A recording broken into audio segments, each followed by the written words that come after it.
بسم اللہ الرحمن الرحیم۔ اللہ تعالیٰ کی صفات میں سے ایک صفت عدل ہے۔ عدل کی تعریف اور اقسام پچھلے لیکچرز میں بیان ہو چکی ہے۔ اب اس عدل کے بارے میں ایک سوال پیدا ہوتا ہے کہ اگر اللہ تعالیٰ عادل ہے اور وہ کسی پر کسی بھی صورت میں ظلم نہیں کرتا، تو اس دنیا میں یہ اختلافات کیوں موجود ہیں؟ کوئی چیز سفید تو کوئی چیز سیاہ ہے، کوئی انسان لائق ہے تو کوئی انسان نالائق ہے، کوئی غریب گھرانے میں پیدا ہوا ہے تو کوئی امیر گھرانے میں پیدا ہوا ہے، کوئی سرد علاقے میں پیدا ہوا ہے تو کوئی گرم علاقے میں پیدا ہوا ہے۔ اللہ تعالیٰ نے اس دنیا میں اور بالخصوص انسانوں میں یہ اختلاف، یہ فرق اور یہ تفاوت کیوں رکھا ہے؟ یہ ڈسکریمنیشن ہم کیوں دیکھ رہے ہیں اللہ تعالیٰ کی مخلوقات میں اور بالخصوص انسانوں میں، اگر اللہ تعالیٰ عادل ہے؟ یہ ایک اہم سوال ہے اور اکثر انسانوں کے ذہن میں آتا رہتا ہے، بلکہ بعض لوگ چونکہ ایسے سوالات کا جواب حاصل نہیں کر پاتے تو وہ حتیٰ اللہ تعالیٰ کے منکر بھی ہو جاتے ہیں۔ جواب میں پہلا نقطہ یہ ہے کہ جب ہمیں عقلی اصولوں کے مطابق یقینی طور پر دلیل کے ذریعے جب ہمارے لیے ثابت ہو گیا کہ اللہ تعالیٰ جو لامحدود ہے، جس کی صفات لامحدود ہیں، جس کے کمالات لامحدود ہیں، جو حکیم ہے، جس کے اندر ظلم کے عوامل ہی موجود نہیں ہیں، تو یقیناً اس نے جو بھی کام انجام دیا ہے وہ 100% عدل کے مطابق ہے۔ چونکہ اللہ تعالیٰ میں ظلم کے عوامل موجود ہی نہیں ہیں جو بیان ہو چکے۔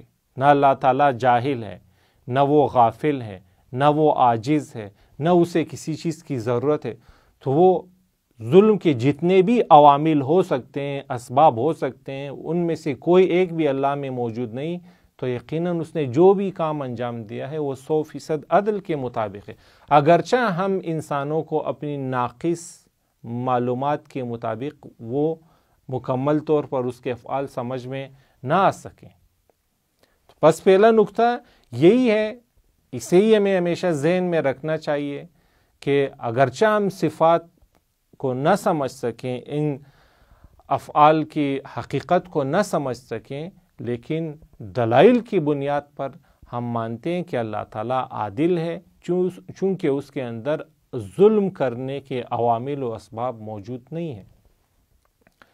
اچھا، اس کے باوجود پھر بھی انسان یہ حق تو رکھتا ہے کہ وضاحت ہی مانگ لے، کہ ہم اعتراض نہیں کرتے کہ اللہ تعالیٰ نے یہ فرق مخلوقات میں کیوں رکھا ہے، انسانوں میں یہ فرق اور یہ اختلافات کیوں رکھے ہیں، ہم اعتراض نہیں کرتے، لیکن ہم وضاحتاً پوچھتے ہیں کہ ان کی تشریح کیا ہے، اس کی تفسیر کیا ہے، اللہ تعالیٰ نے ایسا کیوں کیا؟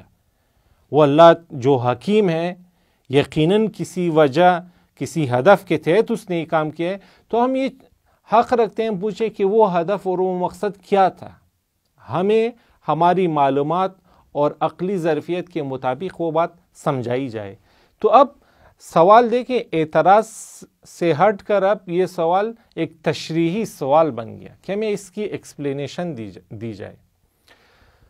ایکسپلینیشن میں پہلا نقطہ یہ ہے کہ دیکھیں، اللہ تعالیٰ بے شک عادل ہے، وہ ہر حقدار کا اس مکمل حق ادا کرتا ہے، لیکن جب وہ اپنی مخلوقات بنا رہا تھا تو اس مخلوقات کا اللہ تعالیٰ پہ کوئی حق نہیں تھا کہ ہم اس کے مطابق ہیں اللہ نے اب ان کے حق کی رعایت کی یا نہیں۔ بننے سے پہلے ہم کچھ بھی نہیں تھے، تمام مخلوقات، یہ زمین اور آسمان اور یہ انسان کچھ تھے ہی نہیں جن کا اللہ پر کوئی حق بنتا ہو۔ ہم نابود تھے، اللہ تعالیٰ نے اپنے فضل سے ہمیں خلق کیا، تو بس اس لحاظ سے اللہ پہ کوئی اعتراض نہیں ہو سکتا کہ اللہ تعالیٰ نے کیوں حقوق مساوی نہیں دیے، کیوں یہ فرق اور اختلاف اور یہ تفاوت ایجاد کیا۔ یہ سوال ہی پیدا نہیں ہوتا. جہاں حق حقوق ثابت نہ ہو وہاں اس عنوان سے عدل کا بھی سوال پیدا نہیں ہوتا کہ اس نے عدل کیا یا نہیں کیا، چونکہ حق ہی موجود نہیں تھا. اللہ تعالیٰ نے اپنے فضل سے مخلوقات کو بنایا ہے. اور دوسرا نکتہ یہ کہ دیکھیں، جب ایک منظم شے بنائی جاتی ہے تو منظم شے کے اجزاء میں تفاوت اور اختلاف کا ہونا ضروری ہے. یہ نظم کی اپنی مجبوری ہے. یہ منظم شے کی اپنی مجبوری ہے کہ اس کے اجزاء میں تفاوت ہو، فرق ہو، اختلاف ہو.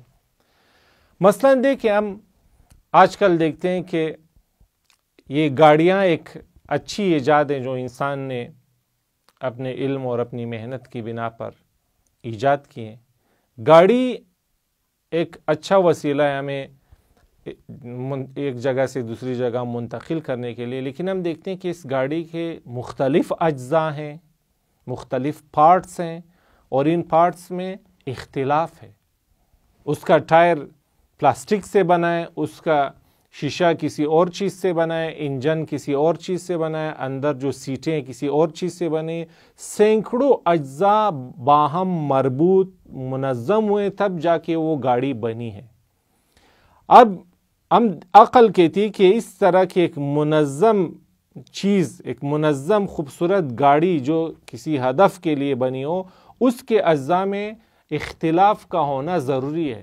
اگر ہم گاڑی کو مکمل طور پر پلاسٹک سے بنائیں، ہم کہیں اس کے اندر بالکل برابری ہونی چاہیے، نہ کوئی ٹائر ہو، نہ شیشہ ہو، نہ سیٹیں ہوں، نہ انجن ہو، نہ اور جو اس کے اندر مختلف پارٹس ہیں، کوئی بھی، سب کے سب ٹائر ہی ہوں، پلاسٹک سے بنے ہوں، تو یقیناً اس صورت میں ایک خوبصورت گاڑی نہیں بنے گی. فقط ٹائر سے، فقط پلاسٹک سے گاڑی نہیں بن سکتی.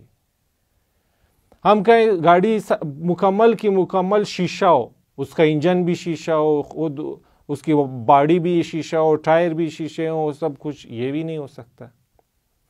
جس طرح بھی آپ سوچیں، تمام اجزاء میں مکمل یکسانیت اگر ہو تو کچھ بھی نہیں ہوگا، فقط ایک ہی چیز ہوگی. اگر یہ کائنات ہم کہیں فقط مٹی سے بنی ہو تو پھر فقط مٹی ہوگی اور تو کچھ بھی، یہ خوبصورتی، یہ نظم اور یہ حیرت انگیز نظام پھر نہیں ہوگا. تو یہاں تک یہ بات بالکل واضح ہوتی کہ نظم کی اپنی مجبوری ہے کہ اس کے اجزاء میں فرق ہو، اختلاف ہو. اور یہی چیز انسان پر بھی لاگو ہوتی کہ سارے انسان اگر بالکل ایک ہی طرح کے ہوں، ایک طرح کی ان کے اندر صلاحیتیں ہوں، ایک ہی ان کے اندر ذہانت ہو، سب چیزیں برابر ہوں، تو پھر یہ انسانی اجتماع اور معاشرہ کبھی بھی نہیں بنے گا، نہ اس میں یہ خوبصورتی آئے گی. یہ انسانی معاشرہ بننے کے لیے لازمی ہے کہ انسانوں میں تفاوت اور اختلاف ہو، صلاحیتوں کا، مقامات کا. یہ خود اس شے کی ضرورت ہے، اس کے بغیر ہو ہی نہیں سکتا. اور یہ اللہ پر اعتراض اس لیے نہیں کر سکتے، اس لیے کہ اللہ تعالیٰ کا ان پر حق نہیں تھا. ان کا کوئی اللہ پر حق نہیں بنتا تھا کہ یہ آ کر اللہ سے گلہ کرے کہ تو نے مجھے یہاں کیوں پیدا کیا، وہاں کیوں پیدا نہیں کیا، ایسا کیوں بنایا، ویسا کیوں نہیں بنایا. اور تیسرا نقطہ دیکھیں اس میں یہ کہ اللہ تعالیٰ نے جب انسان کو خلق کیا اور دنیا کی ضرورت کے مطابق، انسانی معاشرے کی ضرورت کی بنا پر یہ اختلافات رکھے، یہ اختلافات اللہ تعالیٰ نے اگر رکھیں تو ہر انسان سے اس کی صلاحیت کے مطابق اس سے عمل مانگا ہے. اللہ تعالیٰ نے تمام انسانوں سے ایک عمل نہیں مانگا. جس طرح کے عدل میں بھی بیان ہوا کہ ہر انسان کو اس کی ظرفیت، صلاحیت اور موقع و محل کی مناسبت سے اللہ نے اس سے بعض افعال مانگے ہیں، بعض ذمہ داریاں مانگی ہیں. بس ایسا نہیں کہ اگر کوئی امیر ہے اللہ تعالیٰ نے اس سے بھی وہی چیز مانگی ہو جو ایگزیکٹ فقیر سے مانگی ہے. نہ، ان میں فرق ہے. اس کے وظائف الگ سے ہیں. جس کے پاس جتنے کمالات ہیں اتنے ہی اس کے وظائف اور ذمہ داریاں، فرائض زیادہ ہیں. اور چوتھی بات یہ کہ اللہ تعالیٰ نے یہ دنیا عارضی بنائی ہے. اب اگر ہمارے اندر اختلاف ہے صلاحیتوں کا، استعدادات کا، تو یہ دائمی نہیں ہے. یہ دنیا ایک زود گزر دنیا ہے. یہاں پر سب نے اپنی جہان آخرت کے لیے، اپنی حقیقی زندگی کے لیے تیاری کرنی ہے. یہاں ہمیشہ نہیں رہنا کہ اب انسان گیلامند ہو. یہاں ایک مختصر عرصے کے لیے رہ کر اپنی تیاری کرنی ہے، آمادی کرنی ہے، اپنے آپ کو اپنی تربیت کرنی ہے اصل دنیا کے لیے. اور اس میں اگلا نقطہ یہ کہ بعض اختلافات اللہ نے ایجاد نہیں کیے بلکہ انسانوں نے اپنے غلط اعمال، غلط غفلتوں کی بنا پر ایجاد کیے. جیسے مثلا جو والدین زیادہ سگریٹ پیتے ہیں تو یقیناً ان کی اولاد بیمار پیدا ہوتی ہے، اس کی صلاحیتیں کمزور ہوتی ہیں. یا اسی طرح کی کئی ساری چیزیں جو سائنسی طور پر بیان ہو چکی ہیں، ثابت ہو چکی ہیں. تو ان چیزوں کو پھر ہم اللہ تعالیٰ سے مربوط نہ کریں. بعض ایسے اختلافات انسانوں کی غفلت کی بنا پر پیدا ہوئے ہیں. اور آخری بات خلاصہ یہ کہ اگر اس دنیا میں کوئی بظاہر کم ذہانت رکھتا ہے یا مثلاً وہ اپاہج ہے یا اور کوئی بیماری رکھتا ہے جس میں خود اس کا اپنا قصور نہیں ہے، یا والدین یا معاشرے کا قصور ہے، یا بہرحال وہ ایسے ہی بنائے، تو اللہ تعالیٰ ان سب افراد کے جو یہ نقائص یا یہ خامیاں برداشت کر رہے ہیں، یقیناً انہیں جہان آخرت میں ان کی ریکوری کرے گا اور اللہ تعالیٰ ان کا صلہ دے گا. بیش بہا انہیں اللہ تعالیٰ اس دنیا میں صلہ دے گا، اور یقیناً ان سب کا گلہ شکوہ دور ہو جائے گا. یہاں تک کہ عطا جو یہاں سالم رہے ہیں وہ بھی آرزو کریں گے کاش کہ ہم بھی دنیا میں ان مشکلات میں ہوتے اور ہمیں آخرت میں اتنی اس کی جزا دی جاتی. تو بہرحال ان سب نکات کو اگر انسان اپنے ذہن میں رکھے اور بار بار سوچے تو یقیناً یہ تفاوتوں کا یہ فلسفہ اسے بہتر سمجھ میں بھی آئے گا اور اس کے دل و جان میں یہ بات بیٹھ بھی جائے گی. انسان کو ہمیشہ یہ ذہن میں یہ بات رکھنی چاہیے کہ انسان کی معلومات بہت ناقص ہیں. انسان اس مکمل نظام کو سمجھنے اور اس مکمل نظام میں ان تفاوت اور ان اختلافات کی اہمیت کو سمجھنے سے مکمل طور پر عاری ہے. انسان اللہ تعالیٰ کی حکمت اور اس کے عدل پر عقلی دلائل کی بنا پر تکیہ کرے، اعتماد کرے اور اسی کے مطابق اپنی زندگی گزارے. والسلام علیکم ورحمۃ اللہ وبرکاتہ.